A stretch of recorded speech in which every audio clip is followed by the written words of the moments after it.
ఈ తాజా పరిణామాలపై మీ స్పందన ఏమిటి? బయటికి అక్కడి నుంచి కోర్టు వారు రిమాండ్ రిజెక్ట్ చేసిన తర్వాత మీరు వచ్చిన తీరు వచ్చేయటం కూడా అందరికీ సంతోషం కలిగించింది. సో ఇది ఓవరాల్గా దీనిపై మీ స్పందన ఏమిటి?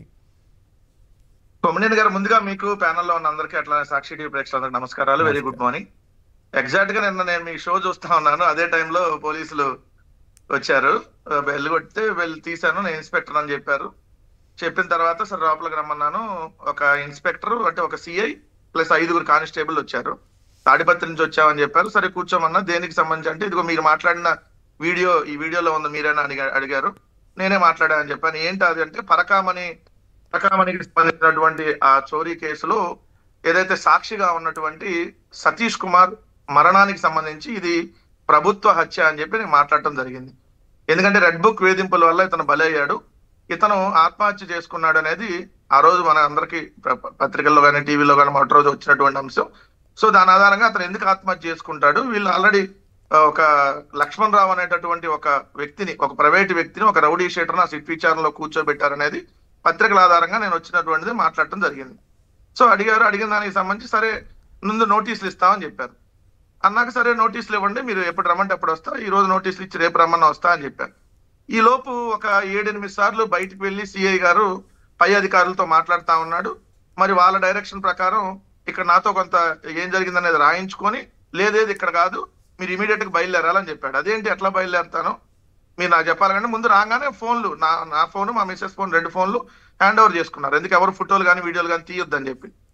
తర్వాత వెళ్ళేటప్పుడు మా మిస్సెస్ ఫోన్ కూడా ఇవ్వనన్నారు. నేను గట్టిగా చెప్పాను, మా మిస్సెస్ ఫోన్ తో మీకేం పని, నా ఫోన్ తీసుకున్నారు, అసలు మీరు నోటీసులు ఇవ్వకుండా అరెస్ట్ చేశారు, నోటీసులు ఇవ్వకుండా తీసుకెళ్తున్నారు, అసలు మీరు పోలీసులు ఏముంది సివిల్ డ్రెస్ లో వచ్చారని చెప్పి నేను గట్టిగా వాదన దిగేటప్పటికి తర్వాత ఏదైతే అతను ఐడి కార్డ్ అయితే చూపించాడు.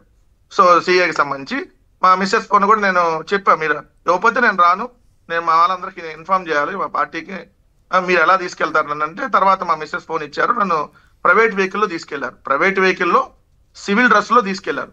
కాకపోతే నన్ను అయితే ఎక్కడ ఇబ్బంది పెట్టలేదు, జరిగిన వాస్తవం చెప్తున్నా. బట్ పై అధికారులు మాత్రం కంటిన్యూ ప్రతి పావుగంట అరగంటకు ఫోన్లు చేస్తానే ఉన్నారు సిఐ గారికి. నేను కారులోనే ఉన్నా కాబట్టి. సో నన్ను ముందు తాడిపత్రి తీసుకెళ్తామని చెప్పారు. తాడిపత్రి కాకుండా మళ్ళీ గుంతకల్ తీసుకెళ్లారు. అక్కడ గుత్తి నుంచి లెఫ్ట్ సైడ్ వెళ్తే తాడిపత్రి, రైట్ సైడ్ వెళ్తే గుంతకల్ వస్తుంది. అక్కడి నుంచి నన్ను దారి మళ్ళించి గుంతకల్ తీసుకెళ్లారు.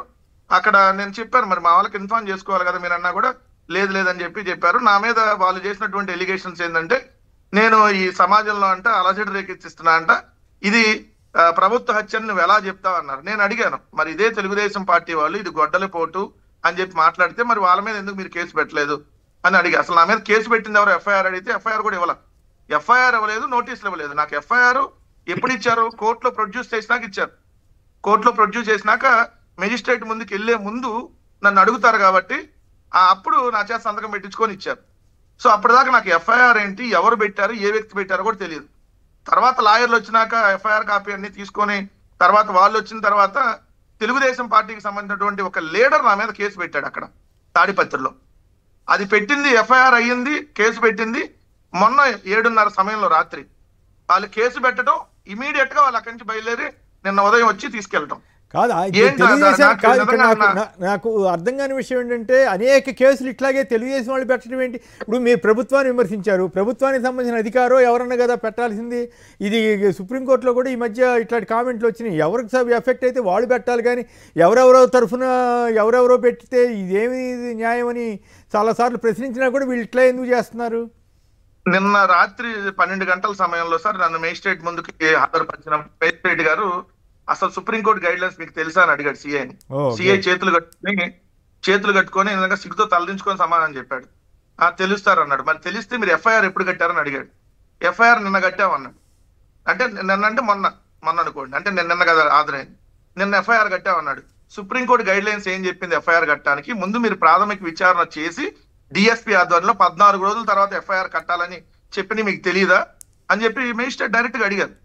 మేజిస్ట్రేట్ నిజంగా చాలా యంగ్ ఉన్నారు, చాలా ఆయన సూటిగా క్వశ్చన్ అడిగాడు. అన్న తర్వాత మీకు నోటీసులు ఇచ్చారని అడిగాడు. నాకు నోటీసులు కానీ ఎటువంటి ఇవ్వకుండా అరెస్ట్ చేసి తీసుకొచ్చారని చెప్పాను. అసలు రిమాండ్ కిందకి వాళ్ళు పెట్టినవన్నీ 5 సంవత్సరాలు 7 సంవత్సరాల లోపు సెక్షన్లు కదా అని అంటే వాళ్ళు చెప్పారు మల్టిపుల్ అఫెన్సెస్ లో నేను ఉన్నానంట. మొన్న ఈ మధ్య నాకు నోటీసులు ఇచ్చా, నేను వైలెన్స్ చేసి రోజు టీవీలో మాట్లాడుతానంట. అంటే మేజర్ వాళ్ళు చేసిన అభియోగం ఏంటంటే నేను కేసులు పెట్టినా మళ్ళీ ఇటు వచ్చి టీవీలో మాట్లాడుతున్నా, ఇప్పుడు టీవీలో మాట్లాడకూడదు, అది వాళ్ళు క్లియర్ గా చెప్పినటువంటిది. అంటే ఏంటంటే ప్రశ్నించేటటువంటి గొంతుని నొక్కేయాలి. నేనో లేదంటే శంకర్ గారో లేదంటే మా పార్టీకి సంబంధించిన అనేక మంది అధికార ప్రతినిధులు వీళ్ళందరూ లేదంటే ఎనలిస్టులు గానో యూట్యూబ్ గానో ఉన్న వాళ్ళందరూ మాట్లాడుతున్న వాళ్ళందరి మీద కేసులు పెట్టాలి. మొన్న 27 మంది మీద నోటీసులు ఇచ్చారు, మీరు చూశారు. సో నేను ఒకటైతే స్పష్టంగా చెప్తున్నాను సార్, నిన్న నాకు జరిగినటువంటి దానికి YSR Congress party entire family including Jaganmohan Reddy గారు చొరవ తీసుకొని జగన్మోహన్ రెడ్డి గారితో పాటు లీగల్ టీము, ప్రతి ఒక్క నాయకుడు, ప్రతి ఒక్క కార్యకర్త, ఏదైతే ఒక వైఎస్ఆర్ కాంగ్రెస్ పార్టీ కుటుంబ సభ్యుడికి కష్టం వస్తే మేమందరం అండగా ఉంటామని చెప్పి ఎంటైర్ పార్టీ నిన్న నాకు చెప్పింది. సో అది రేపొద్దున ఏ కార్యకర్తకైనా నిజంగా కూడా అది చాలా భరోసా కలిగించేటువంటి ప్రయత్నం. సో వైఎస్ఆర్ ఏ తప్పుడు కేసులు పెట్టి ఏ విధంగా మిమ్మల్ని వేధించినా YSR Congress party entire party అండగా ఉంటది.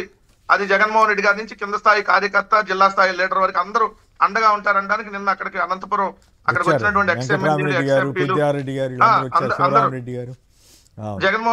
జగన్మోహన్ రెడ్డి గారు ప్రతి గంటకి మానిటరింగ్ చేస్తా ఉన్నారు. ఏమైంది, ఎంతవరకు వచ్చింది, ఎక్కడికి వెళ్ళాడు, తీసుకొచ్చారా, ఏం జరుగుతుందని. సో నేను ఒకటైతే నిజంగా వైఎస్ఆర్ కాంగ్రెస్ పార్టీ కార్యకర్తకి ఈరోజు గర్వపడుతున్నాను సార్. ఎందుకంటే ఒక నాయకుడు, ఒక కార్యకర్త, నేను ఒక చిన్న స్థాయి నుంచి వచ్చినాడిని, ఈ రోజు నన్ను ఒక రాష్ట్ర అధికార ప్రతినిధి చేశారు జగన్మోహన్ రెడ్డి గారు. చిన్న కష్టం కాదు, పెద్ద కష్టం. ఎందుకంటే నాతో పాటు ఇంట్లో ఉండేది మా మిస్సెస్, పాప, చిన్న పాప 6th క్లాస్ అవుతుంది. నిన్న బాగోలేదు, హెల్త్ బాగోపోతే స్కూల్కి వెళ్ళా. సో వాళ్ళిద్దరు ఆ ఫోన్ కూడా తీసేసుకొని పోలీసులు కనీసం చెప్పకుండా, నోటీసులు ఇవ్వకుండా తీసుకెళ్లినటువంటి సందర్భంలో ఎంటైర్ పార్టీ మొత్తం అండగా నిలబడింది. ఒక్కటైతే ఈ ప్రభుత్వానికి మళ్ళీ చెప్తా ఉన్నా, మీరు ఇలాంటి కేసులు ఎన్ని పెట్టినా ఇంతకంటే బలంగా వాయిస్ వినిపిస్తా. ఇప్పుడు ఇక్కడి నుంచి నా వాయిస్ ఇంకా బలంగా వినిపిస్తానని నేను డిసైడ్ చేసుకున్నా. ఈ కేసులకైతే ఎక్కడా కూడా భయపడేటటువంటి లేదు. మహా అయితే నేను నిన్న ప్రిపేర్ అయ్యి ఉన్నా, 14 రోజులు రిమాండ్ వేస్తారు, మళ్ళీ హైకోర్టుకి వెళ్తాం, క్వాష్ చేసుకుంటాము ఇంకోటో, లేదంటే దానికి సంబంధించి అవన్నీ ప్రాసెస్ సరే, ప్రొసీజర్ సరే, కానీ వ్యక్తుల్ని ఇబ్బంది పెట్టడం, పోలీసులు కక్షగట్టి ఇట్లా చేయటం, ఎవరి కోసం, ఎవరి మెప్పు కోసమో ఇట్లా చేయటం, ఇవన్నీ రాజ్యాంగాన్ని, చట్టాలని, వీటన్నిటిని ఉల్లంఘించడం కదా. దయచేసి మీరు ఒక్కసారి నిన్న కాదు, ఈ కేసు సంబంధించి నిన్న నాగార్జున యాదవ్ మరో అధికార ప్రతినిధి ఉన్నారు కదా, ఆయన సంచలన విషయం బయటికి తీసుకొచ్చారు. అదేంటంటే ఆ సతీష్ అన్న ఆయన హైకోర్టులో పిటిషన్ వేశారట, అఫిడవిట్ వేశారట. దాంట్లో ఎవరు ఒత్తిడి లేదు, నేను స్వచ్ఛందంగా చేసిన ఇవన్నీ అని, ఏది రాజీ చేయటం కానీ ఇవన్నీ అని. అది మరి ఆ విషయం కూడా గమనించాలి కదా. మరి అయినప్పుడు కూడా ఇంకో రెండో పాయింట్ ఏంటంటే, ఇవాళ కూడా నేను పేపర్లు తెలుగుదేశం నాయకుడు ఎవరో ఇది సతీష్ కుమార్కి సంబంధించినటువంటి స్టేట్మెంట్ ఇస్తే హత్యానో ఇంకోటనో ఏదో ఇచ్చినట్టున్నారు, నేను పూర్తిగా గమనించలేదు. అవన్నీ వేశారు. మరి వాళ్ళందరి మీద కూడా కేసులు పెట్టాలి కదా. నిన్న ఇందాక పేరు నాని గారు కూడా ఆయన మొత్తం వివరంగా చెప్పారు, ఫలానా వాళ్ళు ఇట్లా మాట్లాడారు, మరి వాళ్ళ మీద ఎందుకు కేసులు పెట్టలేదని. ఎందుకు నేను ప్రభుత్వ హత్య అన్న నేను చంద్రబాబు నాయుడు దగ్గర చేయించాడని ఇంకోటి మాట్లాడను. జనరల్ గా పొలిటికల్ కామెంట్, అది పొలిటికల్ వేధింపుల వల్ల, ప్రభుత్వ వేధింపుల వల్ల ఇది ఆయన చనిపోయాడనేది నేను చెప్పినటువంటిది. నేను క్లియర్ గా అడుగుతున్నా, మరి డైరెక్ట్ గా తెలుగుదేశం పార్టీ నాయకులు అసలు పోస్ట్ మార్టం రిపోర్ట్ రాకుండానే పలానా కరుణాకర్ రెడ్డి గారు, పలానా వాళ్ళని పేర్లు చెప్పి మరి గొడ్డలు తీసుకొని నరికి చంపారు, ఈ విధంగా మాట్లాడితే మరి వాళ్ళ మీద కదా చర్యలు తీసుకోవాల్సింది.